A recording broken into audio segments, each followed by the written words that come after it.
Inovasi Publik. Selamat datang di Ngobrol Special Edition Desa Wisata. Nah, tak kenal maka tak sayang nih. Kenalin, aku Angel, host andalan kalian semua. Halo Angel. Halo kakak-kakak. Nah, pada tema kali ini nih kak, kita mau bahas studi kasus mengenai desa wisata yang ada di Desa Bangsri, Kabupaten Blora. Namanya Noyo Gimbal. Wow, keren banget ya dari Keren ya. namanya. Karena pemirsa yang ada di sana belum kenal sama kakak-kakak, kayaknya kita kenalan dulu nih. Mungkin bisa mulai dari kakak yang paling cantik nih. Aduh, makasih ya Kak Angel. Tadi kan udah disebut Kak Angel tuh, tak kenal maka tak sayang. Sebelumnya kenalin, nama saya Putri Fajar. Di sini saya sebagai ahli pengembangan desa. Halo Kak Putri. Halo semuanya. Halo semuanya, perkenalkan nama saya Devi Naldini sebagai ahli manajemen publik. Salam kenal Kak Angel. Halo, salam kenal juga Kak Devi. Oke, sekarang giliran saya nih. Sebelumnya nama saya Endra, saya sebagai analis kasus. Salam kenal semuanya. Salam kenal. Waduh, kayaknya podcast kita kali ini orangnya keren-keren semua nih ya. Ada analis kasus, ahli manajemen, dan lain sebagainya. Wah, ini bakal jadi podcast yang paling keren nih.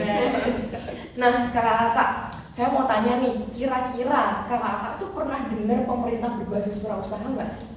Wah, pernah dengar sih Pernah ya. sih, Familiar ya, pastinya Familiar ya. banget. Nah, Kak, kenapa sih konsep ini tuh penting dan seberapa jauh sih pergeserannya ke birokrasi tradisional? Jadi intinya gini Kak Angel, jadi pemerintah itu harus proaktif, kreatif dan juga memiliki orientasi yang jelas gitu.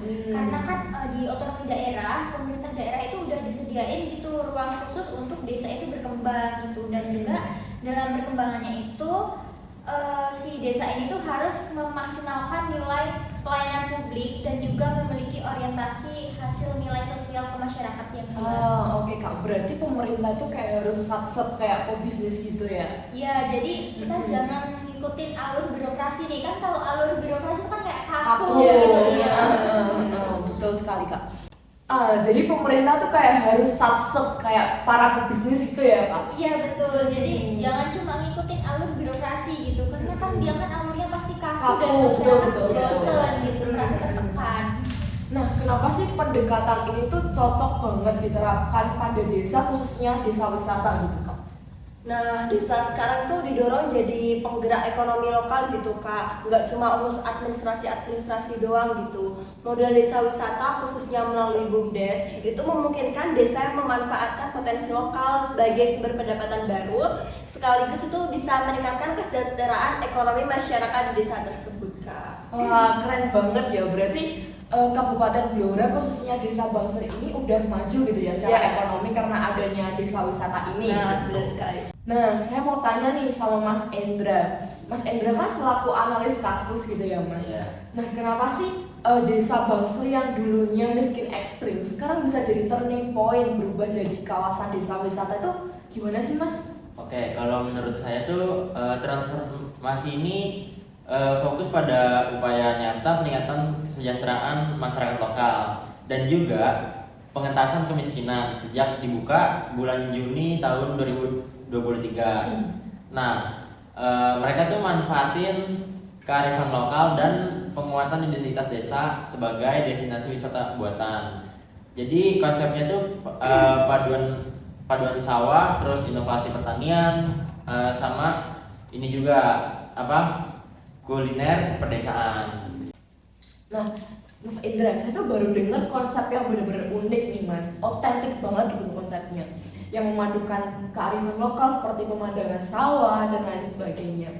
Nah, pastinya dalam berwirausaha itu kan mengalami suatu hambatan ya, nggak mungkin jalannya lancar-lancar aja gitu. Iya, Sekali pasti itu. Nah, kira-kira tuh hambatan apa sih yang terbesar yang paling dirasakan sama Noyo Gimbal? Sepertinya Mbak Putri sebagai ahli desa gitu ya.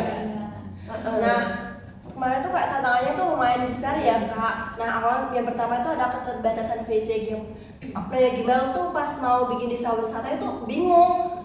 Di situ tuh nggak ada bukit, nggak ada sungai yang bisa dijadiin otentik wisatanya. Di situ cuma hanya banyak pesawahan doang gitu Kak. Terus yang pertama, yang kedua yaitu ada modal awal yang sangat-sangat terbatas.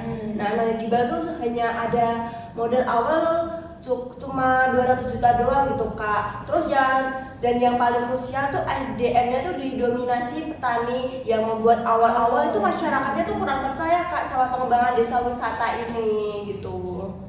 Wah, kalau masyarakatnya sendiri tuh gak percaya, bahaya loh Kak ini. Iya, benar sekali sih Kak, itu bisa menghambat ya. Kita tuh benar-benar harus mendapatkan kepercayaan masyarakat itu sendiri supaya bisa dapat modal. Jadi berkembang. Iya, betul Kak. Nah, kalau masyarakatnya sendiri gak percaya, kira-kira tuh mereka dapat modal sama kepercayaan itu caranya gimana tuh Mas Indra? Oke, kalau menurut saya nih sebagai analis kasus, mereka tuh pakai jurus investasi publik Kak. Jadi modal awal itu dari dana desa dan bantuan provinsi untuk percepatan dan mengatasi keterbatasan mereka gitu Kak. Ini keren banget ya Mas. Berarti mereka tuh udah mendapatkan kepercayaan publik, terus bonusnya dapat modal lagi. Gitu ya. Oh iya Kak Devi nih, selaku ahli manajemen Kak, prinsip pengelolaan apa sih yang diterapkan BUMDes sama kepala desa untuk menggerakkan masyarakatnya nih supaya sama-sama membangun desa wisata itu Kak?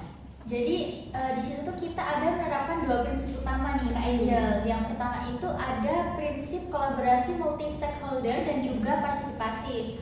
Jadi masyarakat lokal ini tuh sangat-sangat dilibatkan ya. Khususnya tadi kan petani kan didominasi gitu. Dia sebagai mitra bisnis, dan juga yang menguntungkannya itu lahan UMKM-nya itu sudah disediakan oleh pemerintah dan juga desa, tapi uniknya itu tanpa biaya sewa. Wow, Keren ini sekali sih itu. benar-benar jadi highlight ya Pak. Iya, karena ia bisa menciptakan ekonomi yang kondusif gitu. Dan yang kedua itu yang paling penting adanya transparansi dan juga digitalisasi, karena pembagian keuntungan itu udah sangat terstruktur gitu, dibagi antara buat pemerintahnya sendiri sama masyarakat yang mendirikan usaha di situ gitu, karena mereka udah nerapin kayak cashless gitu kan, zaman sekarang udah ada QRIS gitu ya, dan juga mereka udah mengadaptasi aplikasi monitoring seperti itu. Nah, konsep ini tuh keren banget gak sih Kak?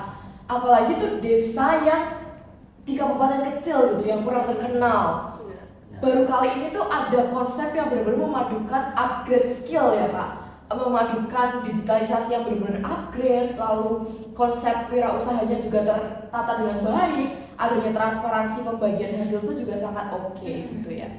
Nah, konsep ini kan sejalan sama evidence base gitu ya Kak. Nah, kenapa sih konsep desa wisata itu perlu adanya evidence base atau bukti nyata gitu Kak?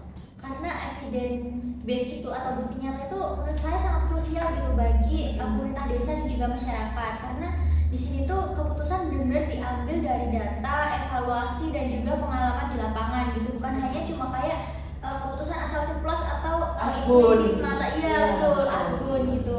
Kayak misalnya nih mereka itu perlu memantau tren pengunjung, kayak minggu ini ada berapa orang, minggu kedua berapa orang gitu, dan juga mungkin mereka bisa mencatat nih dari pendapatan mereka per bulannya itu naik atau turun drastis gitu, dan juga mengevaluasi rutin supaya pengembangan desanya itu tetap stabil, inklusif, dan juga menghindari pengambilan keputusan yang reaktif atau yang kontra gitu sama masyarakatnya.